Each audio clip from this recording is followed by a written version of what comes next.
નમસ્કાર, આપ જોઈ રહ્યા છો નેશન પ્લસ ન્યૂઝ. હું છું આપની સાથે હેતલ ભગત.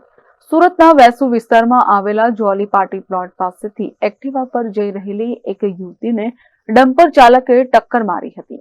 સુરતના વેસુ વિસ્તારમાં આવેલા જોલી પાર્ટી પ્લોટ પાસેથી એક્ટિવા પર જઈ રહેલી એક યુવતીને ડમ્પર ચાલકે ટક્કર મારી હતી. એક્ટિવાને ટક્કર લાગતા જ યુવતી ડમ્પર નીચે આવી ગઈ હતી. જો કે આ ઘટનામાં યુવતીનો ચમત્કારિક બચાવ થયો છે, પરંતુ ડમ્પરના આગળના ટાયરમાં યુવતીની એક્ટિવા કચડાઈ ગઈ હતી. ઘટના બનાવની સાથે જ ત્યાં ટ્રાફિક વિભાગમાં ફરજ બજાવી રહેલી બે મહિલા પોલીસકર્મી સમય વેડફ્યા વગર તાત્કાલિક મદદ માટે પહોંચી ગયા હતા અને તેમણે યુવતીની મદદ કરી હતી.